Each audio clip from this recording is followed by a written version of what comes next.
Tuku kia Sihova hako o ela. Tuku kia Sihova e gloria mo malohinga. Tuku kia Sihova e gloria hono huafa. Hu kia Sihova i he teunga tāpu ha. E lau maari e hifo mai ki o maufaleni. Ha ere pia moho mafi a iwi i hoke lesi. I huafa e tamai, alo, mo e lau maari ma oni. Amen. Ko wholawhalahimi e kamata aki e tau lotu pia mo whawheta i ke o tua. I sāpate honoua. Ko sāpate o baptaiso o sisu. Ko whangea o whangofulu mā walu o himi. E lau maari e hifo mai ki o maufaleni. Ha ere mo mafi a iwi hoke lesi. Ha u koe awhi whakamaa ho mau ngāhi lotoni. Ke ina kotoa e ngāo haa o mau ngāhi kovi. Ha u koe lupe o whaki ho siasi laloni. Po mo whana aki ai, tauhi mo tau kapoi. E lau maari e tari mai ai lotu oku atu. Ha ere mo mafi hau, lau maari e hau.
Mafi, koe tolu, ka koe tahape. Ko tua koe tamai, o tua koe alo, o tua koe lau maari ma oni. O ku mau puno o tāpa fua ho huafa ma oni e, sa tai Sihova ela eloha ai a Fiona. Mau kau mo kau se lafi mi, he hiwa tai tūkua, mo whakamalo ia ai huafa ma oni o a Fiona. Koe huafa o kulahi o ikai haka kunga. Koe huafa ia nā ke mawhai, ke omi ki mautolu ke tau fo o koeni. Pea ke palo mesi te ke iate ki mautolu i hala whanonga o i wafe maua taha. Pea koe mautuku pā mo i maufua kawa te mautauhi ki a te koe i tau fo o koeni. Whawheta ia i ho maulau maari e koe tāpu aki o i mo ui. Mau kau whataha pea mo i ngahi whamiri o no uti. I tukoloria mo whakahiki o tua. E mau ilo ko ke tuku ma ki mau tolu ai wa isapate o kamata anga o ta koeni. Ke mau kau whakataha i he baptaiso o e lau maari ma oni. Pea ulo mai ho o mama, pea mau kau ai i he lotu pea mo e huu ke a Fiona. Kak mau anga oi ai ta whiunga mo ta tau o mau mo ui ko kawanga hala ki mau tolu. Kak mau vete atu e mau ngahi ang hala mo kore whakamole i he mamahi i mo oni ai kovi na mau whai. Pea mau whakato mala o ta whoki o tui kia sisu kalaisi. I hope kia, pea mo toi tu u, whakamaa i e mau ngahi ang hala. Pea mau puno, pea mo whakawhetai, e mau whiongo aki e ngā luope. O lelei pea tangata ikse tuata ka umahono whamili. Lelei pea wakalahi ka maputu i hua mohona whale. Whawhetai o lelei pea ngo se tuata malolo, ngo kaunga ngā ue talamo pea mo whine mui. O au si ai mau whanau. Mau whakawhea ho lau maali ma oni e o tua. Ke hifo o tataki ki mau tolu. I he lotu pe moe hu, I he folofola te mau whanongoa. Pe whakaata ho mau loto mo mau lau malie, ke mau tali ai whekau ai a Fiona. Ko sapa te koini mau whakamanatu ai baptaiso o sisu, neongo na ikai haa neanga hala. Kana ke whinangalo ke hifo ho alo tof petaha. O ai kakano ke hoko koe whakamo ui o mamani. Pea nai whai hono baptaiso, pea mahai alangi, pea ongo mai ai leo. O hifo e lau maari maari o ni e tatau e lupe. Pea koe leo na e ongo mai ko hoku alo pere ena ko uhoi fua ki ai. Koe whakaamuia e mau lotu mo e mau hu mo e whanonga e wafe ma ua taha. Ke mau hoko koe whakahoi fua anga ki e o tua. O hange ko hoi fua ki ho alo ko sisu kalaisi. Pea neongo e mau anga hala i amo e mau tono no ka mau ilo.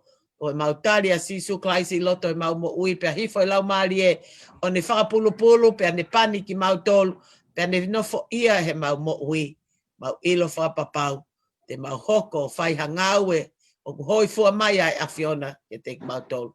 Kai lava pea ia he mau whakatomala mo oni pea hifo e lau maari e o nofo ia he mau mo ui pea mau whakaongo ki ho folofola pea mo whai ho fina ngalo pea hoko e mau mo ui he tau koeni.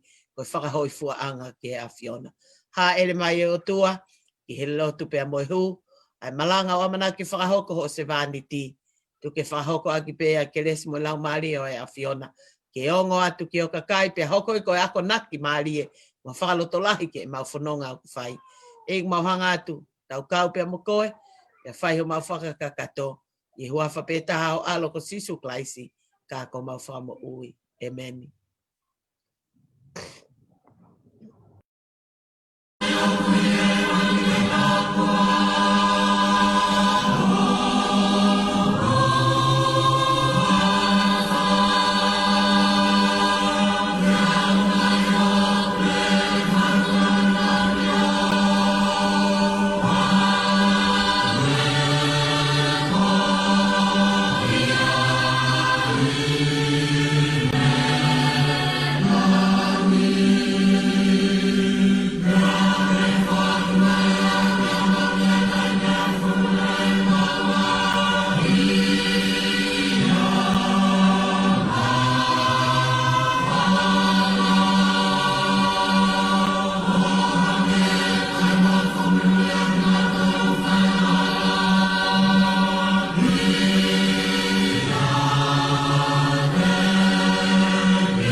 Ko le soni e lau maki tau tolu he aho ni, ko e tohi senesi ai a ko e whakatupu ulaki o bahe ves ulaki ke ni ma. Ko le soni e lau maki tau tolu he aho ni, ko e tohi senesi ai a ko e whakatupu ulaki o bahe ves ulaki ke ni ma. I kamata ngā nai whakatupu he o tua e ngailangi mo mamani, e nai mamao nganoa a mamani mo lala.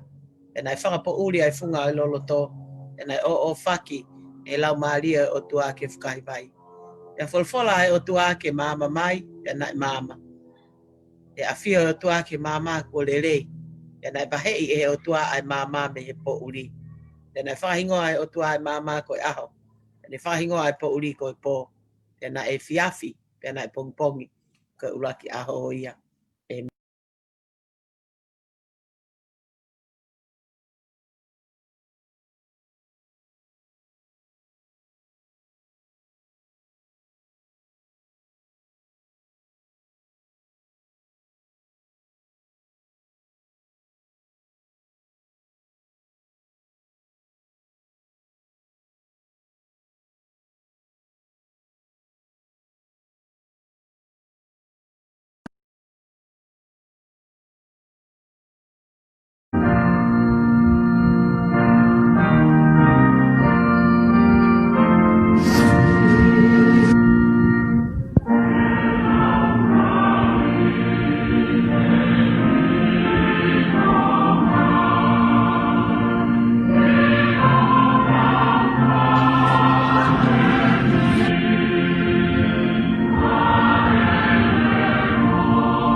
Ko speri o ahoni o haia ko speri na hike maake. Laka vahe ves fa ki tataha. Ai au pehe no whakalea. Pea na ia se ne baptaisa he toa wha. O kune malanga ake a baptaisa whakatomala ke wha mole mole o yang hala. Pea na aluat ke te ia whanua ko toa si tea mo ka kaise salema furipe. O na baptaisa o ia te ia he vai tafe ko siotani. He vete e nau ngahi anga hala. Pena ai e sione ha kofu fulfulu ka meri mo whaka mauleta i hono konga loto. Pena kai ai whanga he e mo i honi vao. Pena ni malanga o pehe o mui mui mai ha toko taha o kumalohi a te au. Ko toko taha o kui kai te utao ke puno o vete anono o hono topu vae. Nā paptaiso ki mautolu aki ai vai, ka tene paptaiso ki mautolu e ia aki ai lau maari e maa oni oni. Pena hoko he kuanga ko ia ai hawa si sume nā saleti i ka aleri, o ne baptaiso ia sione i se otani. Pea he ne alu hake lewa me he vai, nā ne wakai ko mahaiange ai langi, pea alu hifo ki a te ia ai lau maari e i he tatau o halupe. Pea na ai hale o me he langi na pe he mai, ko ku alo pele ena, ko koe ko hoi fua ki ai. Ofa ki whai tāpu i kina he o tua, ai wholofola ko lau maa ki tau tolu. Amen.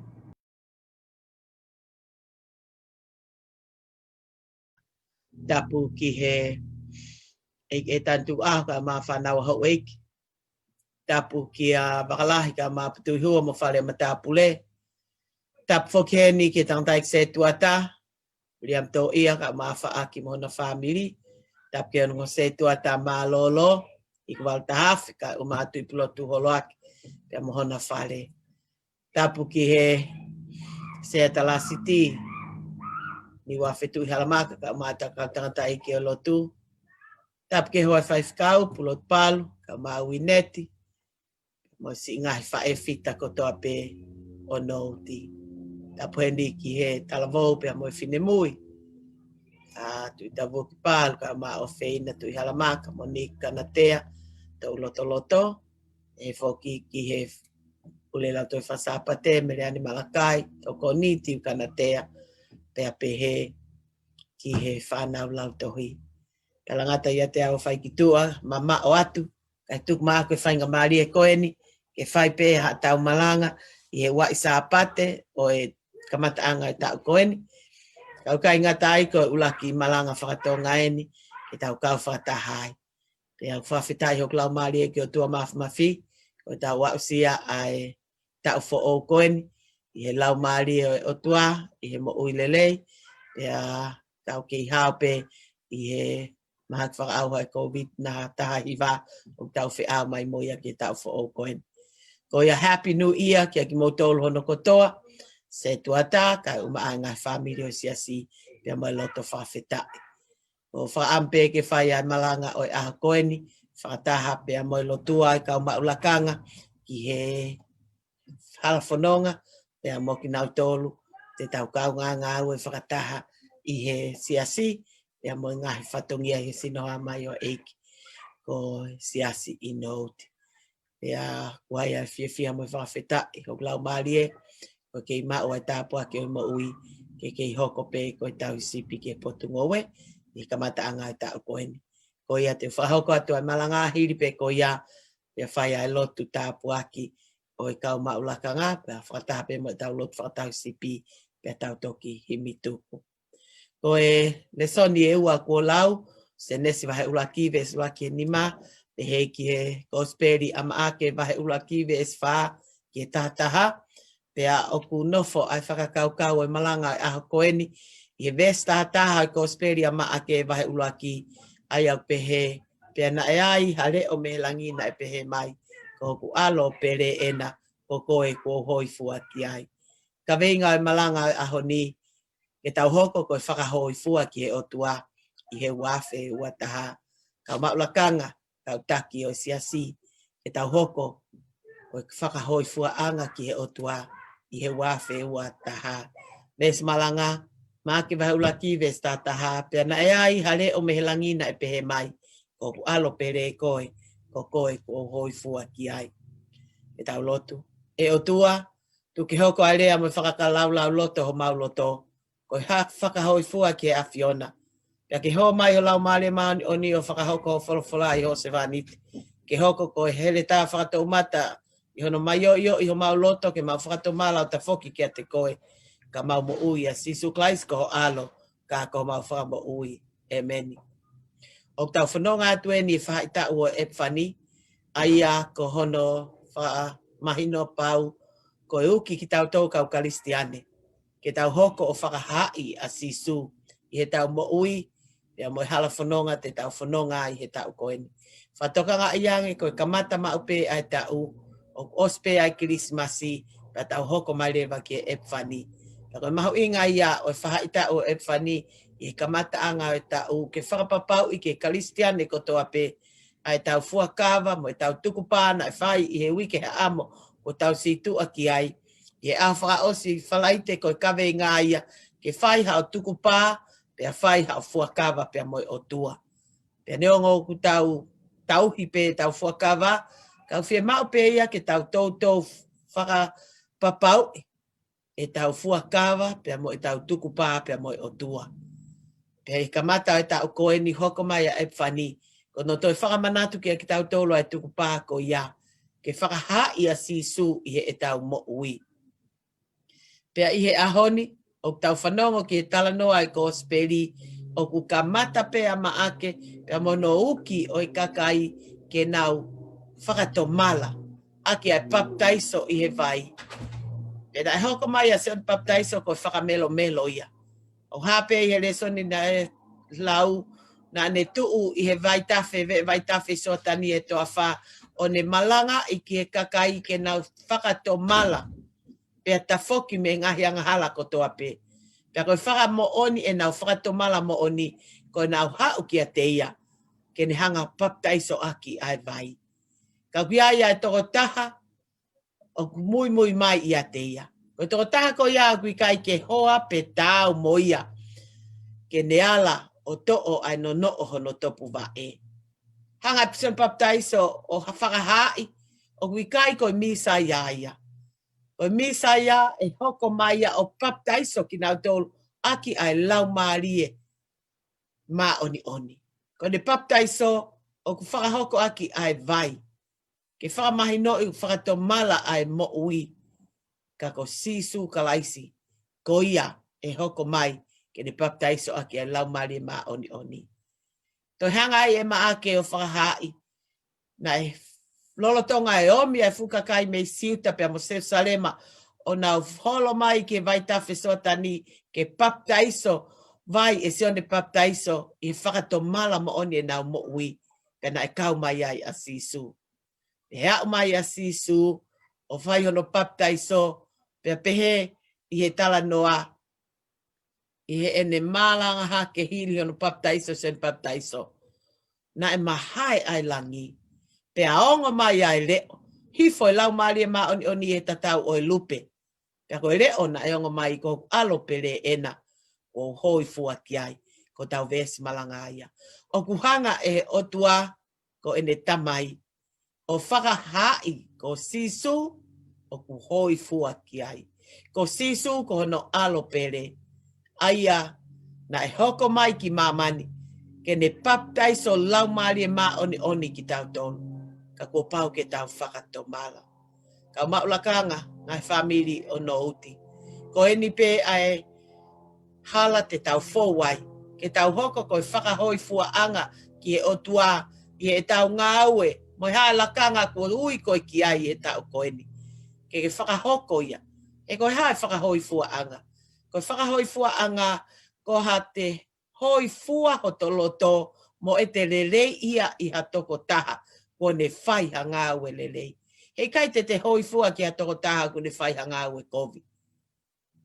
Ko leo na eongo mai, e mahai a langi pia hifo lau maari ma oni ko tatau o lupe. O hifo ki a sisu klaisi. Hiri hono baptaiso. Pia whakahai he ne tamai. Ko hoku alo ena. Ko hoi fua ki ai. Mau inga pito ai baptaiso sisu pia tau whehui. Ko hai uhinga. O baptaiso ai a sisu. He koe malanga na whai sen baptaiso. Koe malanga ke nau whakatomala pe na womi o baptaiso i he vai. Nei kai iai hanga hala a sisu. Kana ane finangalo lele ke ne kau pe mo kawanga hala I he baptaiso I he vaitafe I so atani. Kana I makehe ai baptaiso ia o sisu. He na ane malanga hake. Me he vai kua uri pe a liko pe a pele pela. He na e pālutu ai pe a baptaiso ai fuukawanga hala kotoa pe. Pe na ane to'o ai anga hala kotoa ko ia. E kua hoi fua mai a ene tamai ki a te ia. E kua hoi fua mai ai o tua ki a sisu kalaisi. Na I kai ngata pe I he baptaiso. Kana ane hake ki he kolosi o ne fua e hia mamani kotoa pe. O ne pe kia ka tau mo uyai. Himi ono ngiau. E sisu na pehe ho ofa ke mama. Na ke fehia ke mate hataha anga hala. Neongo na kai anga hala ia a sisu. Kana ane hifo o baptaiso whataha pe mo I kau anga hala. Ke whakamahino ko ne hifo ki mamani ko hoi fua ai o tua ke hoko ko lami. Ke ne hiki hake ki tau tolu whaahinga tangata. Ke ne fua e tau hia. I ne pekia ka tau mo uyai. Pea koe hoko o e whakahai o e aho koe ni e ene tamai kua pau ke tau fōu I a sisu kalaisi. Koe tau hoko koe kau hoi fua ki he otua he tau koe ni I a tau ngāwe lelei mo fua whatongia te tau whakahoko ke lang ai otua. Ka kua pau ke tau ulua ki whakatomala. Whakatomala I e tau mo ui. Ta foki me he kovi kotoa pe. Koe whakatomala ko te mamahi mo oni he kovi na ate whai. Pea ta foki me iai oua to e fau mai I he hala ko ia. Koe malanga e nai whai e sione baptaiso I he toa wha. Koe whakatomala ko e holoki. Holoki a ngahi ulunganga.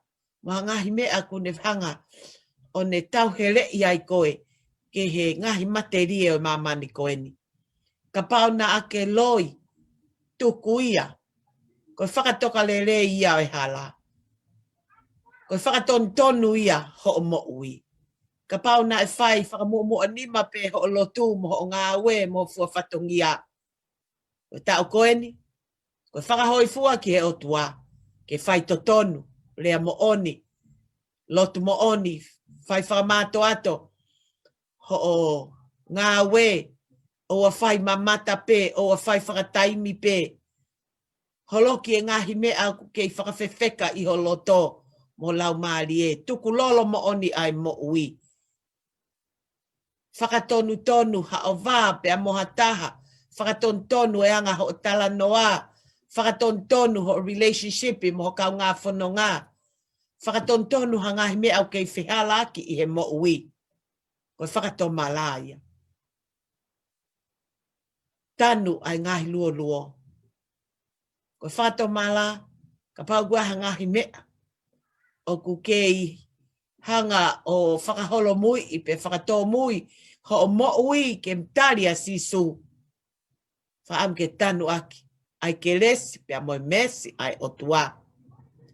Whakahanga tonu pe whakatoka maalie. Ai hoi fua mai ai o tua. Ke ta to'o whatongia o amanaki ke whai he tau koen. Koe senesi pe koe tohi o whakatupu, tala noa I he kamata a ngā. Nai hanga he o tua o ngāhi hai he wani pe mo mamani. Nai mamau ngā noa pe a lala ai universi koeni. Ka e whakawhetai.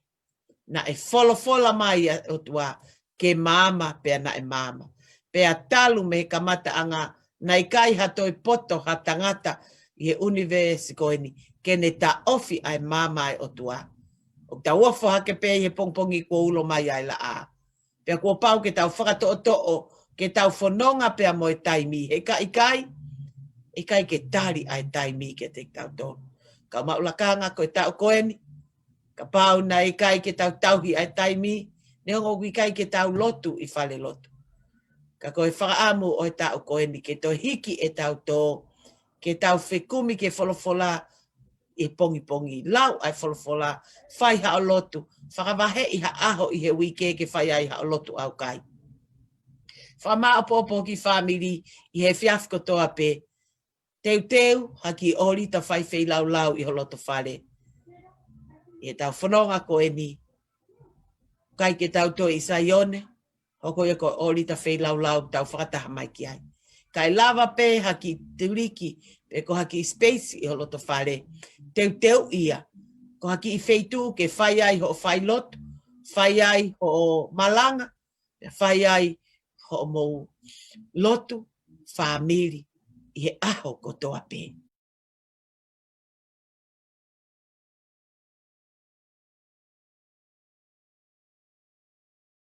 Me toi ngata ai.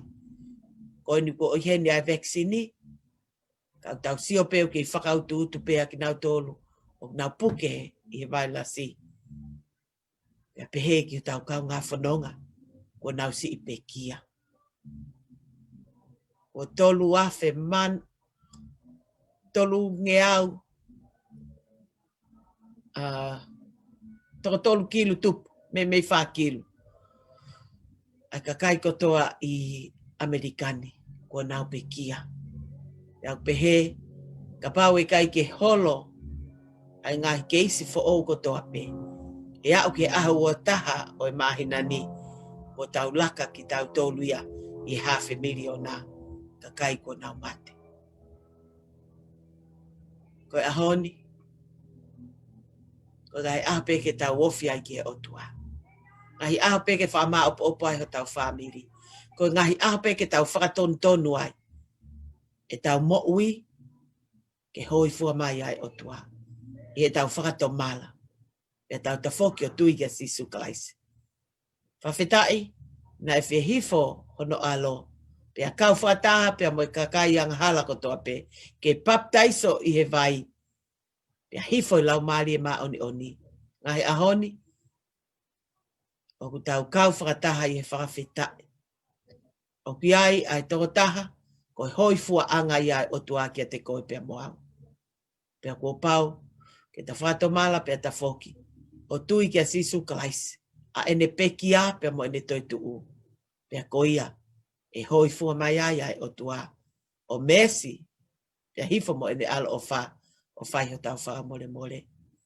Pea koe mama koia na hifo mo sisu. O ne whakaulo ki e hala ki tau whanonga i tau koini. Ke oa na tau mana wahe, pea oa na tau te teki. Ka tau whanonga pe mo i COVID tahi wa.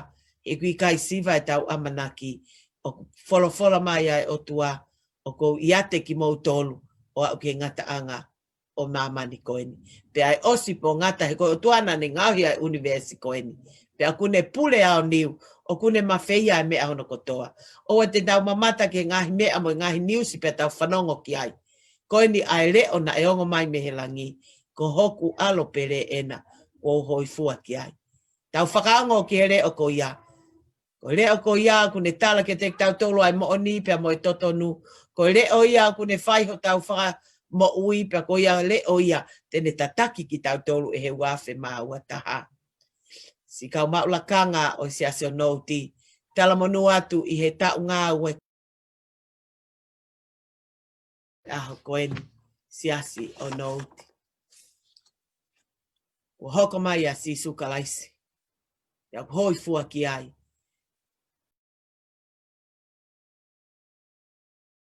Ai otua. Ko ia ai hala, pea moi mo oni, pea moi mo ui. Ko tau whanonga i he wafe ua taha. Tau whakato oto, pea tau wheinga. Ke whakahoko o e tau ngāwe mo e tau lotu, pea hoko e tau tō onga mo ui. Ke hoi fua mai ki ai otua. Pe hene pehe, o lava, ke tau hoko kotoa pe, ko kau whakahoi fua ki he otua. Io, pea nai ai hale o na e ongo mai mehelangi. Ko alo pere koe, ko koe, ko hoi fua ki ai. E tau hoko kotoa pe, ko whakahoi fua ki he otua, i he wafe ua taha. I he wawhai tamai, alo, mai lau maari ma oni oni. Amen.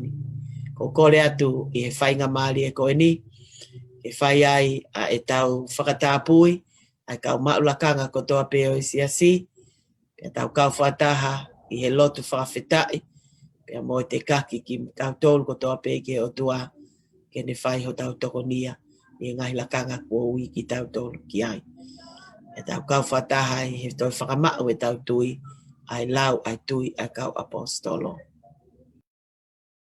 I he lau ai tui e kau apostolo, ke hoko peia, ko e tau tukupā, pia mua fukawa, ki tau hoko ko e kau whakahoi fuaanga ki o tua, i he fuawhatongia, pia mua ngahi lakanga kua ui ki mautolu, i he tau koeni.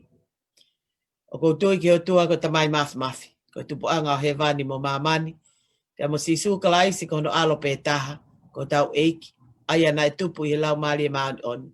Pia alo ia he tau po ou ko mele, nai feia ia pontus pailato. Nai kaluse whaia pia pekia, pia te rio. Na ne ha ele hifo ke he tesi, pia ne toi tuu me pekia i hono ahatolu. O ne ha ele hake ki he vani, o ne afio me nima to mata oi o tua ko tamai mafi. Pia tene ha ele me iai ke whakamawa mo ui mo mate. O koutu ke lau maali maani oni mo sia stapu mo tahape. Mo feo hi kakai maa oni mo whakamole mole o yang hala. Mo toi tu o sino pe mo ui ta ngata. Emeni. Ke ia te ki mautolu a eiki. Ke tau lotu. Eiki ala ofa mai. Ke kau maulakanga ko toa pe. Ko whaka papau i hona ui ke nau hoko. Ko e kau taki o siasi o No United Methodist Church e he uafe maua taha. Ke ala ofa mai ke te ki mautolu. Ala ofa mai aki ho lau maari e maa oni. Baptaiso aki ki nau tolu. Whafono aki a iwi pia moe ke lesi. E nau hoko. Ko e kau tamai o eiki pia moe kau nanga tō nunga. I whakahoko ho whatongia. Pe tuku ke hoi fua mai ai a Fiona. I hua whai tamai, alo, moe lau maari e maa oni. E o tua mauhangat ko hiako ngai family o siasi. Mau lotua si William to finau pe mo pekia hono ta o kete i whatongana. Te upe hanonga pe mo fie mali e kio na loto whare. Pe he kio na ilumutu o pekia i Nusila. Ko koe pe anonga anga, ko koe pe a fie mali anga. Pe ak mau kore pe o tua ke a feita lalo. Ki nau tolu ko toa pe, ko hoko ai ui maa oni ai o tua kio na ngahi loto whare. Ho mau kau ngā whanonga, ho mau ngahi kupu he whamiri. Mau kore whamole o tua ke hifo o lotoi. O mi haivi ke matari aki e whainga taa pe whakanonga me langina. Mau hangat ko hiako si iwineti pe mo bulotu. O hiako e taiolo sisi he wike ko toa pe ke o mi hamo ui, o mi haivi pe haofia na mo ui e gulavea ngofua i he COVID tahiva. Pe pehepe ke toenga o kimato ngai family o siasi. Mau kore pe o tua tau whea mo a Fiona i he tau koeni. Taki e mau whono ngā. Ke hoko ho alo ko sisu klaisi na e hoi fua ki ai a Fiona. Ke hoko ko kapiteni o e hala whono ngā. Ka koe mau tuku pā mo e mau fuakawa. Te mau nofo i whare o sihova o lau kuonga pe ata ngata. Pe kai te mau te teki. E kai te mau manawahe he ko koe o kumawheo hi. Hangai whonga mai ai o tua. E lotu o hake atu. Whake atai pe mau mo ui. Pe mau kore ngai tāpua kini. E huafa pe taha o alo ko sisu klaisi. Ka ko mau whamo ui. Amen. Amen. Ko himi tuku te tau hiva tuku ai. Ko ono nge au, ono uango fulu maavalu o himi. Ono ua valu. Sisu he eiki o e mau mo ui, a fio mai ka mau whai tuku pā. Te mau tau kawe ho tutu uni, mau mate aki pe ho huafa. Eksi hova mohu kelesi, o mi haivi ke tokoni mai. Te mau ikuna ai tau aheri, tā uluafi he tau o ka whai.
Ke tau whakaosi. Pea ko ke leso e ko si suklais ma o whao tua whiholau mali ma oni. Ke nofo ia e tangata se tua tato kon se tua taong se tua ta malolo. Kau mai kau maulakanga ko toa peo e si asi kua hoko ko kau wak. I he whataki o i ngai whatongia e ta ukoeni. Pe ke tū ta whaaki i he pōpou. I he ngāue aho si asi ko sinoha mai i Note United Methodist Church. Pe whai pe he pe o o anahiri. Kai whai pe o ta ingata. Amen.